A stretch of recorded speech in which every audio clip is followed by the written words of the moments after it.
Assalamualaikum warahmatullahi wabarakatuh. Perkenalkan, nama saya Rifki Azuhdi dengan NPM 25312099. Saya berasal dari kelas IF 25B.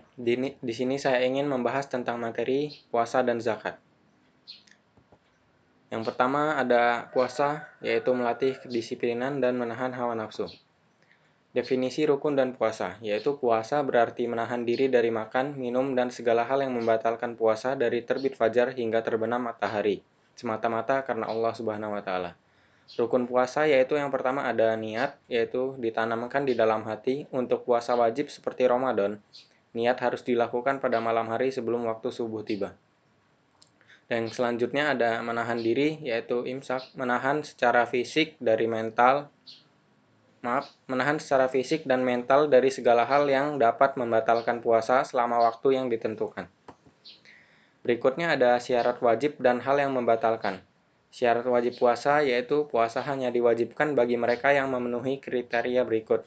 Yang pertama ada beragama Islam, yang kedua ada baligh atau dewasa dan berakal sehat, yang ketiga ada suci dari haid dan nifas yang khusus wanita, yang berikutnya ada mampu secara fisik atau tidak sedang sakit, keras, atau bukan musafir yang kesulitan.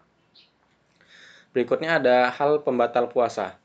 Ibadah puasa akan batal secara hukum jika melakukan hal berikut. Yang pertama ada makan dan minum dengan sengaja. Yang kedua ada muntah yang disengaja. Yang ketiga ada keluarnya darah haid atau nifas. Yang keempat ada berhubungan suami istri di siang hari. Yang kelima ada hilang akal atau gila atau murtad dari Islam. Berikutnya ada jenis-jenis puasa.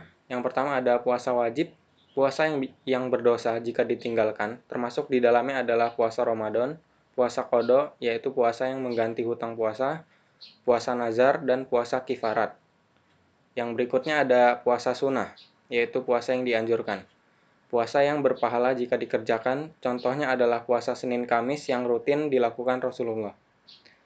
Berikutnya ada puasa sunnah tahunan, yaitu seperti puasa Arafah pada tanggal 9 Zulhijjah bagi yang tidak wukuf. Yang selanjutnya ada puasa Asyura dan puasa Tasu'a 9-10 Muharram dan puasa Syawal 6 hari setelah Idul Fitri. Berikutnya ada puasa Daud, yaitu puasa sunnah yang pelaksanaannya dilakukan secara selang-seling. Contohnya seperti sehari puasa dan sehari tidak sepanjang tahun. Yang kedua ada zakat, kewajiban menyucikan harta dan berbagi dengan sesama. Ada dua jenis utama zakat, yaitu aspek pembeda, zakat fitrah, zakat jiwa, dan zakat mal, zakat harta. Waktu pelaksanaannya zakat fitrah selama bulan Ramadan hingga sebelum sholat Idul Fitri dilaksanakan. Sedangkan zakat mal, kapan saja ketika harta telah mencapai nisab dan haul dalam 1 tahun. Sedangkan bentuk yang dikeluarkan, zakat fitrah berupa makanan pokok setempat yaitu beras dan gandum atau uang yang bernilai setara. Sedangkan zakat mal, emas, perak, uang tunai, hewan ternak, hasil bumi, dan perniagaan. Sedangkan untuk ukuran dasarnya, zakat fitrah 2,5 kg atau 3, liter per jiwa.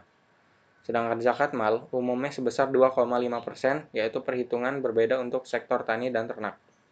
Tujuan utamanya zakat fitrah untuk mensucikan jiwa orang yang berpuasa dan memberi makan fakir miskin di hari raya, sedangkan zakat mal untuk mensucikan harta benda dari hak-hak orang lain yang tertitip di dalamnya. Berikutnya ada golongan penerima zakat. Berdasarkan Quran Surat At-Taubah ayat 60, ada 8 golongan yang berhak menerima zakat. Yang pertama ada fakir, yaitu orang yang sama sekali tidak memiliki harta benda dan tidak punya tenaga atau kemampuan fisik untuk memenuhi kebutuhan dasar hidupnya sehari-hari.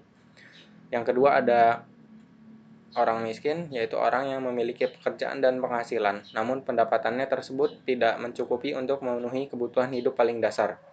Yang ketiga ada amil, yaitu panitia, pengurus, atau lembaga resmi yang bertugas mengelola, mengumpulkan, dan mendistribusikan dana zakat kepada para mustahik. Berikutnya ada golongan penerima zakat yang bagian duanya ada 4, mualaf, orang yang baru memeluk agama Islam. Mereka diberikan zakat untuk menguatkan iman serta dan memberikan dukungan moral dan finansial. Yang kelima ada riqab, hamba sahaya atau budak yang ingin memerdekakan dirinya dari majikan, meskipun golongan ini sudah sangat jarang ditemui di era modern. Yang keenam ada ghorimin, orang yang terpaksa berhutang untuk memenuhi kebutuhan hidup mendesak atau kepentingan sosial, dan tidak mampu melunasinya. Yang ketujuh ada fisabilillah, yaitu individu yang berjuang murni di jalan Allah tanpa imbalan, seperti pejuang dakwah, pendidik agama, atau mereka yang menuntut ilmu. Yang kedelapan ada ibnu sabil, yaitu musafir yang sedang dalam perjalanan jauh dan kehabisan bekal logistik di tengah perjalanannya. Berikutnya ada keseimbangan spiritual dan sosial. Puasa dan zakat adalah kombinasi ibadah yang sempurna. Puasa melatih kita menahan hawa nafsu dan berempati secara langsung pada mereka yang lapar. Sedangkan zakat mewujudkannya melalui tindakan nyata, berbagi harta, keduanya mensucikan diri kita secara utuh. Berikut ini ada potongan terjemahan, yaitu ambillah zakat dari sebagian harta mereka. Dengan zakat itu kamu membersihkan dan mensucikan mereka dan mendoalah untuk mereka. Sesungguhnya doa kamu itu menjadi ketenteraman jiwa bagi mereka. Terjemahan Quran Surat At-Taubah ayat 103. Baiklah, berikut presentasi dari saya. Saya akhiri. Wassalamualaikum warahmatullahi wabarakatuh.